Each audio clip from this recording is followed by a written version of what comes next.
Good afternoon and welcome to the webinar. You are here for the family briefing, and thank you for joining us this morning.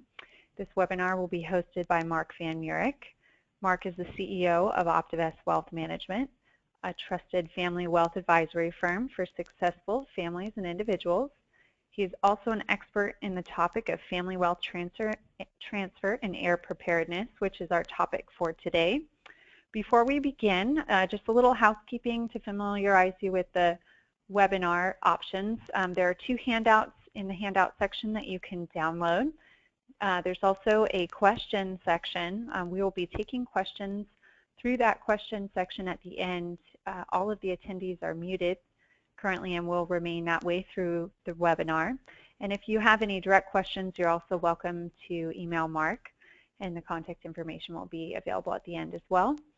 There's a poll there if you're interested in taking that. That would be helpful. Thank you. And note that this will be recorded, so if you would like to have an electronic version, we can send that to you directly as well. And now I'd like to hand this off to Mark Van Murick. Hello, and thank you for your time this morning. This is an interesting topic, and often is a taboo topic, family and money. And it's I think there's a great way to approach it, and hopefully we'll learn more about that today. Over the 37 years I've been practicing the investment advisory, I've had some of my best and encouraging moments and some of the saddest times when I've seen families that have done this really well or done this poorly. And hopefully we can all learn from some of those examples. I have been in this coaching role for my whole career here, but what I'm now in is a similar role to you as the patriarch and holding family meetings with my adult children. And we've done some early years education, and we'll talk about that, but the thick of it right now is really preparing them in their roles as future heirs. So without much further, I would like to start the presentation here. And if you can follow along with the slideshow here. And one of the things that has helped over the last 2 years really is my joining Tiger 21, which is a sort of a high-end investor club. It's a most of the people have over $100 million net worths, and they have great seminars on, and this is a big topic for Tiger 21. And then also this slideshow is help from the Institute for Preparing Heirs. It's a really neat tool for me, and I've been taking classes up at Pepperdine, and a lot of what you see here is the result of the research that they've done. So I've got sort of this combination of sort of a grassroots training through visiting with my clients over the years, and then the more formal training recently with some of these two institutions. So your estate plan is probably in place, but is your family prepared is how we start here.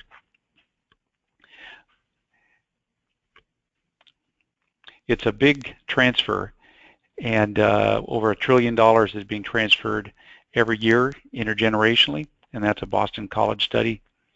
And that's over 120,000 estates transitioned every year, valued over $1 million. But the math is not good. 70% do not survive to the second generation. The money is not successfully handed off. Only a third of businesses make it through the transition, according to economists, and only 30% have success in their heirs, according to the Williams Group. And you've probably seen some of these sayings in different languages and such. In Italy, from the stables to the stars and back to the stables. Brazil, rich father, noble son, poor grandson. And in China, wealth never survives 3 generations. It seems to be a common problem across the world. But before we talk about the transferring, I just thought maybe we'd take a look at a new definition of wealth, and one that we use. And for us, wealth includes resources and assets in all forms. It's your typical cash, bonds, equities, ownership interests, real property, but also your family name, the family knowledge, health, spirituality, family unity, supportive community. This is our definition, and your definition could be a little different, but I just would like you to consider that it's your family wealth is broader than just your financial resources. And a successful wealth transfer is when the heirs receive and manage the assets in a manner to foster and develop lifetime goals. It's much broader, again, than just hanging on to the money. And those statistics are pretty ugly, so we take a look at what are the common problems. And some are legal errors, lack of finalizing documents, poor investment strategies, poor assessment of future cash needs, trust and communications with families, lack of family consensus, and beneficiaries being unprepared for wealth. So all of these have a role in that, but the question here is, which do you think are the biggest couple or three? And these might surprise you as I go to the next slide. Really, 60% of the families fail in this manner because of trust and communication. 25% further are the result of heirs not ready. And your estate plans may be ready, your documents may be perfect, your professionals are all lined up, but your heirs have not been prepared for the receiving part. And that's where often it breaks down. And these two tie together. Often if they're not ready, it's because this trust and communication part has been a stumbling block. And the last couple are the family wealth mission. And that's discussing your legacy and having everybody on board with things. And then all those other technical issues are overcomable into this 5% zone if these major pieces of trust, communication, heir readiness, and family mission are accomplished. This is after a huge study. There was over 2,000 wealthy families that the Williams Group did a study on over a 20-year period of time here. Williams Group is a group in San Clemente, and we work closely with them. They do heir preparedness for very, very wealthy families. Often they will have family meetings over a couple of years, maybe 8 to 10 meetings. This process costs about $300,000 and is wonderful, but its price point is beyond most of our clients. And so we're trying to help them with more practical things that we can do after learning a lot from the Williams Group themselves. But family dynamics play a great role in successful transfers, and much more than was previously understood. And I don't know each of your family dynamics, and I'll share a little bit about some of the ones that are going on in our family, just as an example. And while I see from clients, often behind the closed doors, the interaction with their children and the third generation is much less transparent unless we get in and help, or actually have the family coach come in that's trained in that manner. And again, the transfers are rarely caused by estate planning techniques. Family dynamics are almost always involved. And poor communication is the cause of trust breakdown. They've stopped learning. They kind of, and we've got some advisors sometimes around the table that are guilty of this too. We already know enough. And they've had no preparation. And I'd like to stop at the no preparation and just give you a visual. If you were passing down, if your family assets, resources were an orchard, and you were a farmer, and your children would eventually inherit the orchard, and it's lemons and almonds or whatever that is growing in the orchard, you would be remiss if you didn't teach them to be farmers, and when it's time for them to take over the farm, for them to be prepared. Because when they do inherit it, a couple of things could happen. One, they could cut the orchard down, have a big bonfire, and be over it. They could neglect it, and it could just die over time. Or hopefully they can be taught to nurture it, grow the orchard, eat the fruit, and they might decide that we want lemons instead of apples. But what you would normally do in the course of events is give them a few trees to tend, and let them practice and let them learn and come alongside you during your farming, so that it's a natural progression, and it isn't a one-time lesson. It's over decades. So that's kind of the big visual I want to give you about preparing your heirs. But if that isn't done, it can result poorly. And this is kind of a quib, but I've written estate plans and trusts for many years, and I've learned that I cannot write an estate plan that fixes your kids. That's a bit rugged, but it's true. The estate planning can only go so far, and the next step is up to you and anybody you hire to help you with that. So again, the big pillars are the estate planning, which you probably have done, the tax planning to get the most efficient transfers. Really, you have three choices.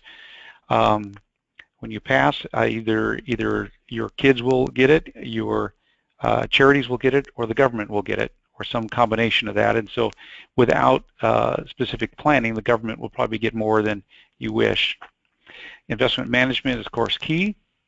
And any philanthropic planning often is best done early to maximize the benefits. But now you have to help prepare your heirs for the receiving side.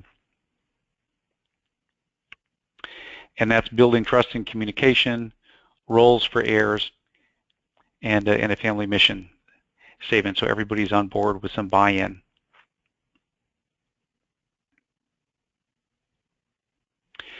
The roles are interesting. They can, if you have a family business, they would certainly be different than if you don't and you have passive assets. But let me give you an example of three different roles that your children might have. And I've got three kids with these three roles. And the metaphor is a car.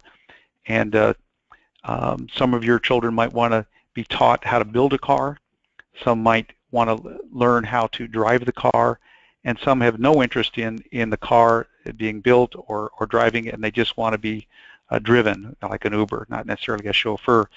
So in my case, if I have three kids and one of them is a scrappy entrepreneur, if I gave him $100,000 to practice with, he would put that into his business, and he would want some coaching to how to maximize that in his business. And that, of course, is the metaphor of building the car. I have a second child that is a professional, and he has his own portfolio already in buying and selling passive investments. And so if I gave him $100,000 to practice with, or his own money, he would want coaching in how to buy passive investments, how to buy stocks and bonds on his own, how to buy real estate on his own. He doesn't want to make it his full-time business, but just he needs to be taught that active investor role on his own. And my daughter, she is a nurse and a recent homemaker, and is not at all really interested in either learning how to make money in a business or even how to actively manage it. So her interests are to be taught how to interact with advisors and let the professionals do that, but she needs to know enough to oversee them, ask the proper questions, and have some financial literacy so that she isn't taken advantage of and can make good decisions interacting with her advisors. So those are three roles. Your children might be different, but you might think about them in those three different positions and how they might best be trained. And there might be opportunities. There might be opportunities if you have a foundation or family businesses. And if those are the case, you might hold a bar out that before you take over this role or responsibility, that you need some training, that you do some practice. And here's sort of the steps that you would take before you assumed that role. And again, a chance to practice these roles, either with some of your money or giving them some of their money. And on that, it's particularly interesting, this dialogue in the Tiger 21 groups around the table. We've got, it's just an amazing test bed. We've got 16 people with $2.5 billion of net worth in my group, and they're very encouraging to giving their heirs, their children, and sometimes grandchildren, money to manage on their own. And it's if you give them the right amounts, it's hard to make a long time mistake. If you gave them each $100,000 in my earlier example, if they made decisions with it and it turned out poorly, they've learned some lessons. If they turned out well, they learned some lessons. But they've also had the chance to actually sit with the money and understand what it's like to have money and have people maybe needing money. Do you lend it to them or not? How is this with your spouse if they're married? There's a whole range of issues that they will have to deal with later in life that they get some practice with early on. And the suggestion is not to give them an amount so much that it would cut into their inheritance or ruin their life, but to give them chances and practice money and coaching along the way. And finally, it's ideally to assign some mentors to help them prepare, somebody in their life that other than you that is, again, if they're interested in building a business, help them get some coaches in that area, or active investing or in passive investing, and we're happy to help with resources in that regard as well.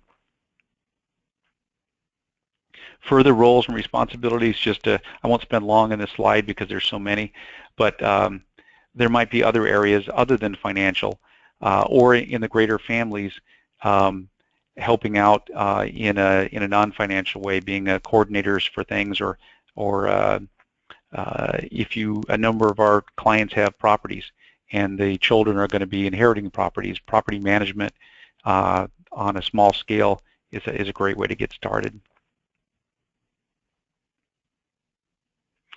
The family mission statement is something that often is overlooked, but it's, I think, very important, and one that, as you'll see at the end here, we do spend some time on. But the idea is to have some common values and agreed upon purpose and direction for the family wealth. It may be that the patriarchs have one direction, but the kids in the next generation have 30 degrees different direction. And it's important for everybody to have some buy-in if there's going to be some shared assets and some purpose to those shared assets. This, unfortunately, often leads, there's been problems with this common values and alignment of interests, and those have led to litigations and family lawsuits and such, as I'm sure you've seen some. And the idea is to, there's some ways that you can easily see progress once you've got your values established, and we'll talk about how to do that in a minute. Here's one family that came up. They've got a number of values, and their common statement here is: we are committed to family bonding, community outreach and fun. We grow the family assets, provide for the family's education, growth, and security. So they, as individuals within that family, they may have other goals, but this was the common goal that was come up with for the whole family. And in this case, education was an important topic. So they decided, let's make sure everybody's on the same page with education, what that means, and they decided to actually dedicate some of the resources of the family for furthering education for the greater family, and then they kind of defined what that looked like. But it was a neat breakthrough for the family to see that this is a high importance for everybody, and they realigned their trust and other documents to allow for this important step.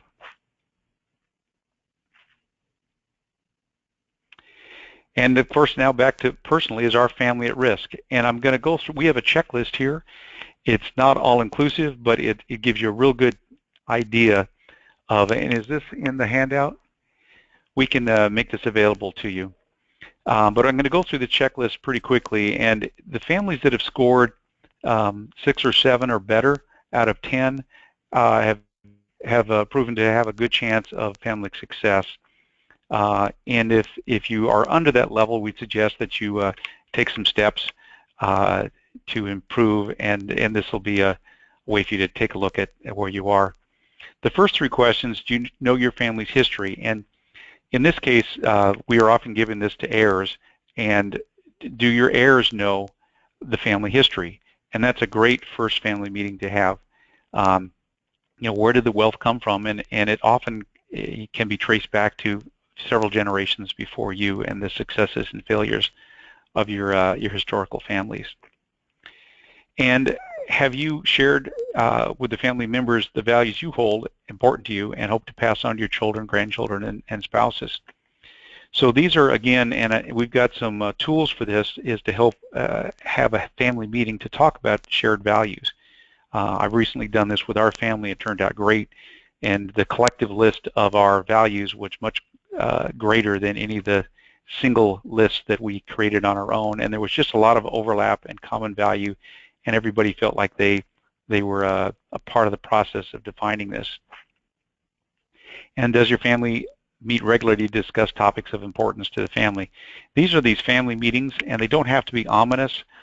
The idea is to start, maybe at the beginning of some meals that you have groups together and just make the topics light and start with family history or planning vacations, that sort of thing, so it doesn't seem awkward. You don't have to jump into the deep financial stuff right away, but just to have a common practice of getting together and, okay, this is we're going to spend a few minutes on some family business and make that not an unusual event in your family.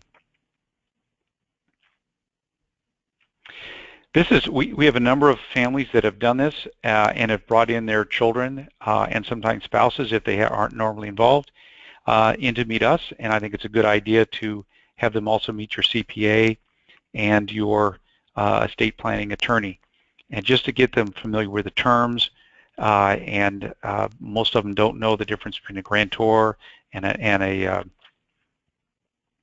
and I'm thinking of the names here, the beneficiaries and the trustees all have different roles, and so you should make sure your children are familiar with that. And the best way is to let your professionals you're already paying educate them. And our members, if you have family philanthropy, are your children able to participate in the family philanthropy? We've seen it done a couple of ways. Often people give their children some money or let them designate some of the family money to go to charities. We found a better way has been to do matching, and this way your children have some skin in the game, where you could match them as much as 10 to 1, but if they believed enough in a cause to give $100 or $1,000, that you would match it and multiply it, and then that's a great way for them to get deeper involved in the charities that they have an interest in, and you can also spend some time getting involved in the charities that they have an interest in, not just the ones that you have. But they'll be much more involved if they've got some skin in the game. And again, number 7 here, or 6, I'm sorry, the purpose of the family wealth. Is there a statement that spells out the overall family purpose? We've got I'll explain further at the end how we help with this, really creating your legacy and how that can be passed on. And again, on 7 here, freely express an interest in passion in future family roles. If they have are they allowed to just discussions and good communication back and forth, and encourage them. There are some family roles that are available. Does anybody have an interest in these? And just kind of one-on-one talks, even if not in a whole family, so that they are aware of any opportunities that are available in the family for their roles in the management of family assets.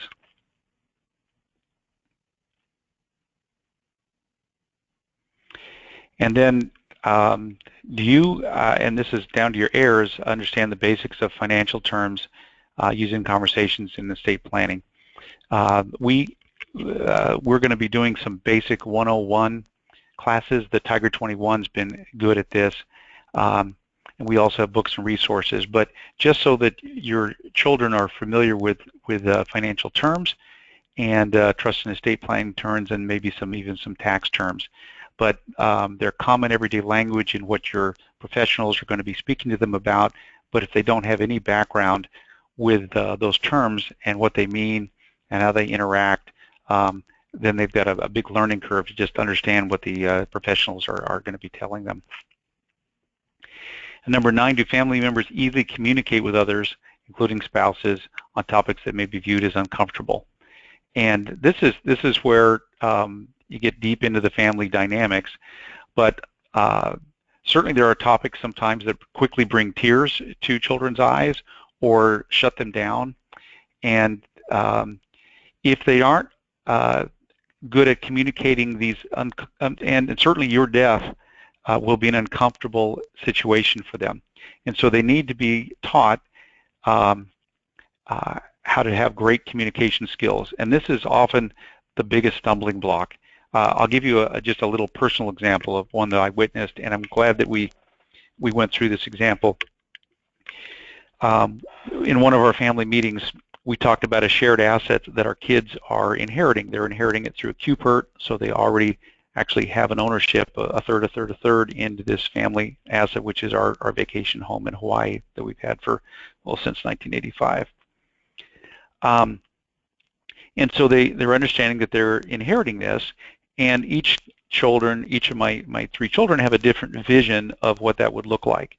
And around the table, my young entrepreneur looks at this and he says, well, gee, why don't we put a 10-story apartment building on it, maximize the value, and sell it? And my daughter looks at him, and it just turns white, and she visions raising her children and grandchildren there in this family compound where she's had all these happy memories. And they both look at each other, how can you be so selfish? Well, this is a conversation, if this actually happened after we passed, could be a big, big problem.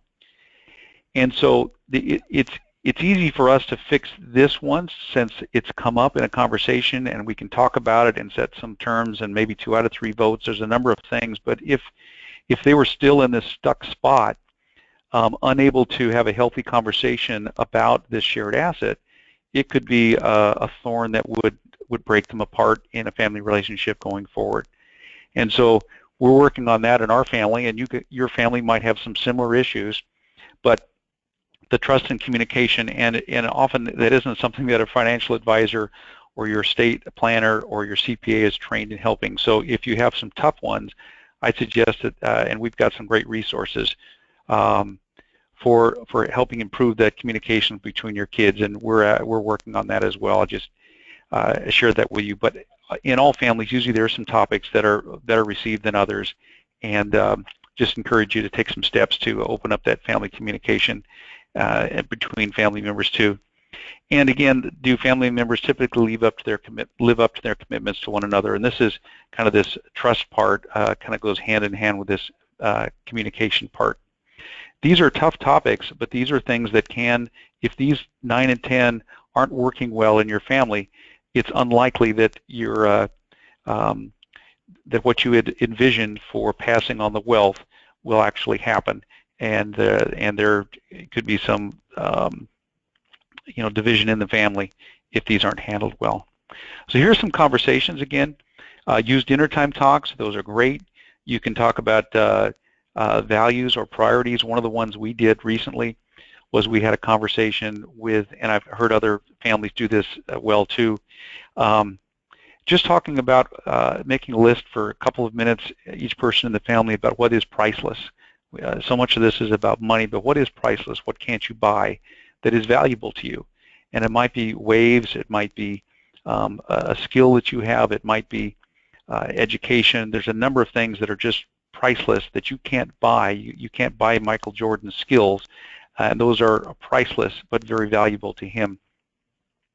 And so we had a very good conversation around that. And then we also talked about what are some blocks that prevent you from enjoying those priceless things.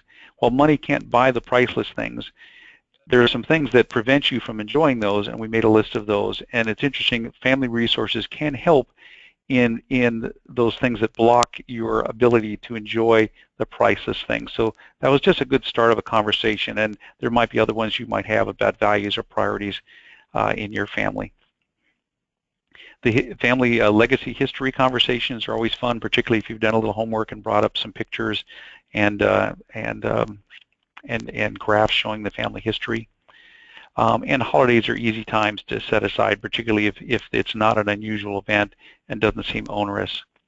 And then again, discuss the roles family members might have in inheritance. And it doesn't, I'm not suggesting that you start off with a kimono opening event where you disclose everything. This is a gradual conversation. I kind of view these family meetings as not a one-time sex talk with your kids at 9 thinking that's a one and done and over, and we all know that just isn't how it works. The idea is to ideally have decades of conversations at maturity levels and topics appropriate so that one just kind of links into the others, and it's a natural progression to the point where as adult children they may know everything about your finances, and and interacting with your professionals, and be very up to speed and prepared for that information and prepared for their role in your family going forward. A couple of ideas here. Set aside a half day to meet with your family advisors. Set an agenda on the topics you'd like them to discuss. Request a tailored financial education for your family. We're happy to do that if you want to bring in some of your children or the out spouse, as we say sometimes, the spouse that is not included in the financial decisions. And we'd happy to tailor a program for you. And again, if you can involve your heirs in a giving program, it helps them look at money in a different way, not just in what's in it for me, but also the joys of being able to support the community and the causes that they have. And if they haven't developed some, you can take them along on some of the causes that you have and enjoy. And this can be done. This is kind of a halfway step. Instead of just giving them money outright to manage, you might open a joint account and have some parameters and meet on it. A UGMA account if you have young children, or a trust account if you have adult children could be a step in this direction. Let's just talk about some common issues that are out there dealing with family wealth.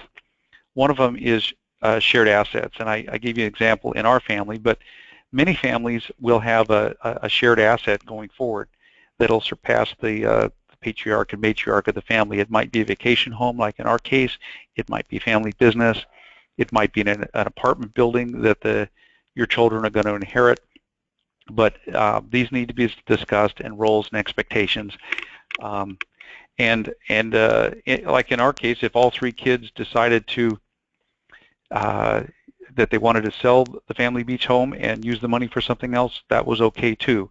But it might not be in some other families. We have one family that set it up for 100 years for the property to be managed by third parties, and it's just a retreat place. The second one, I clicked on the slide early here, but is separate trusts within marriage. And these are issues. We've got several families where they've got children in their early 20s that have $5 million, $12 million in their names. Some of them know about it, some of them don't, but it certainly will create issues when they get married. And so this is separate property within a marriage. We've set up dynasty trusts for our children. I've got two married children, and I'm giving you examples of our family because I'm on both sides of the table here. I'm helping our clients with some of their situations, and I can't share their stories, but I can share ours. And I'm kind of walking alongside this with you. But with our adult children, we have both given them dynasty trusts where our children have money in their own names. And then we've also given them as couples money as common community property that they're using for down payments, for instance. That if they did break up, they would be subject to community property, and but their separate property wouldn't. And there isn't a perfect solution here. I'm just saying that these are common issues, and the more communication and the more you can demystify this, the better it'll be for your children if they end up having to grow up with, or having to, but getting to enjoy the benefits. But also there are some struggles coming with separate property. And again, how much to tell your children and when. And these are, again, over long periods of time, and giving money to your children to practice with. We've covered that a little bit already. So let me jump into what we're doing to help with this process. We've got kind of 3 steps that we think are very important for families. The last step is the family meetings. So, but we think you have to have 2 other things done before you can really get a good start at the family meetings. The first is to get well organized and have all of your documents in a safe, well organized place in case you and your spouse, if you're married, get hit by a bus. And we've had a number of cases over the years where we've had widows come in here with a shoebox, and if I could have spent half an hour with the husband ahead of time, it would have been so much easier and for husbands or spouses for either side, the more you can be prepared, the more you organized you can be. It's just a blessing for your spouse. And it's not if you pass, you will pass. We all will. But we have a particularly healthy way to do that, and then we've got a digital format, and we've been working on this for a couple of years. It's OptiWealth, and it's an app on your phone and the computer that holds all of your financial resources, every bank account you have, every credit card, every brokerage account, all of those that are updatable daily are updated. We also have spots where you can put the values of your businesses and fixed assets like jewelry and cars and real estate property, any life insurance. All of your financial assets that make up a balance sheet on the assets and liabilities can be put into this simply, and we can log on as a read-only, and your balance sheet is updated every day. I can show you mine or some examples we have here, but all things being equal, if I charge $45 on a credit card today, my net worth on the statement tomorrow will be down $45. It's an interactive piece, but it's also a beautiful shared platform. There's a number of reports we can run that your estate planner can look into with his own password, and your tax man can come into, and we try and work closely with the three of us, but this is the first time we've actually really been able to do it well by having a shared platform for all three of us can see. There's places for the estate planner to drop down the estate planning, and you can hit a button and see how that would work if you passed. You can see what amount that you have is protected and what amount is beyond your exemptions for estate tax. There's about 45 reports we can run, and I'm happy to sit down with you. But this has been it's a picture of the very best organized folders you could have in electronic form. We also have a document vault there where all of your wills, trusts, titles to properties, any important documents that you might have in your desk that would be important to your spouse or heirs is electronically put into this vault, and I can show you the protections we have on this for encryption and such. But it's all in one spot that you can access, and you can limit the access to other people if you'd like. There's also a private box that only you can access for things like photos or passwords and such. But I think it's one of the best first steps you can do for your family is to get very well organized. We've got a good platform. There's other platforms, but this is the best we've seen, and it's the first that we've had that is a shared platform for your other advisors.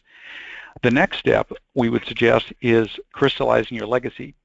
Before you pass on your and have these family meetings, we suggest that you get your story straight and answer some thoughtful questions. We've got a questionnaire which frankly takes some time, but helps you kind of walk through your story, helps you articulate your values, your purpose. What is the purpose of your wealth? Some of the things that you would like to pass down as lessons learned to your children, and just clarity to who you are as an individual, couple, and greater family unit. This takes some time, but we've found this very helpful. This is a process that I learned from Tiger 21, and we pay $30,000 a year to do this and to present this to a group, and so we've got an incentive to do it. But the benefits we've had not only in creating this ourselves and then sharing it and getting feedback has been terrific. And then we've got a template to go forward to start discussions around these topics with our children. And lastly, we've got a number of resources for the family meetings. I've got several books and handouts that walk through like 10 different kinds of family meetings. We can also help you do an off-site for a family meeting, and just a number of resources and papers to help you get started in that process.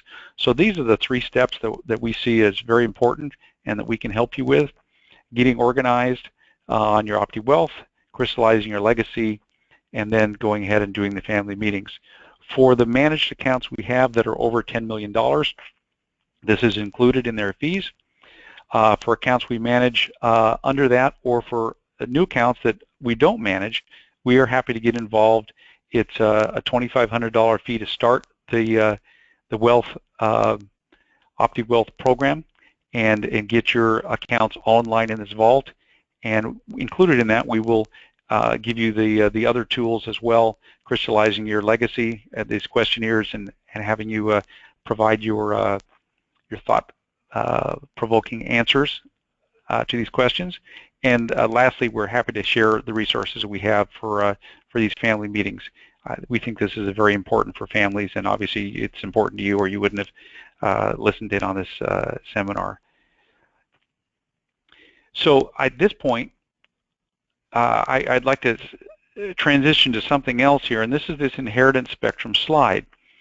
And you have, and this is kind of a spectrum between the left-hand side, you're not planning on giving your children anything, and on the right-hand side, you're trying to maximize with insurance and estate tricks to give them as much as possible.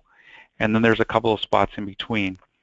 And on the left side, and I'm not making a judgment call on either one of these, and any of these can work if this is what you firmly believe is in the best interest of your family, as long as your family is prepared for that. So on the left-hand side, I don't want to spoil my children. I don't want them to expect an inheritance. I want them to have the same grit I had maybe and do it on their own. Another stance is just give them enough for health, education, and welfare. To set up a safety net instead of the government safety net, just so that we expect them to be on their own, but here's a safety net here in case they can't make it on their own, or to get them over a hump. This next one is kind of in the middle, and this is Warren Buffett's, enough to do anything but not nothing, enough so they can get education to have a great career, but not so much money that they can sit and do nothing. Another common thing that we've seen, of course, and you probably have too in estate plans, is staged amounts at different times, where maybe at age 25 or 40 or 50 or some other ages, they get portions of their inheritance while you're alive or after, either way. One of the downfalls in this, we've seen it work well. We've also seen some professional waiters, where the children are just waiting, killing time until their next chunk's delivered, and that can be unhealthy as well. This next one is actively involved in the family assets and management, and that's where the kids have been included in the management of the family resources. And over to the right is something we do believe, no amount is too much for a well-prepared heir. If your children are well prepared through the different things that we've talked about, if their communication and trust levels are high, if they've got financial literacy, if they understand your family orchard, and they've been allowed to practice and train, I don't think any amount is too much if they're well prepared. But the questions here, you can look at this spectrum and just kind of think about where you are on the spectrum, is where your current thinking is about passing down money to your children. And then the next thing I would put on, you might put a dot on the spectrum, and then where do you think your children's expectations are? Because if you're not giving them anything and they're expecting they're going to get everything, there's going to be a problem if they haven't prepared for getting nothing, and vice versa. If they've got no expectations for inheritance, but they're going to get $5 million, $50 million, whatever the number is, that is not doing them justice either in not preparing them for that, and anywhere along the spectrum. So my suggestion is understand where you are, kind of put a pin where your children are, and make some effort to align those two in preparing them.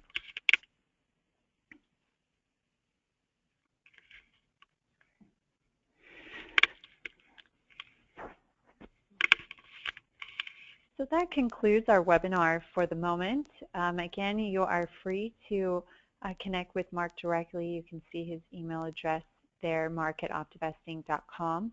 You can also arrange a meeting for you, your spouse, or your family members to come in and meet with Mark to discuss some of these hot topics if you like. And from there, you are also free to connect with Mark on the questions section of the webinar, which you will see you can type in some questions directly.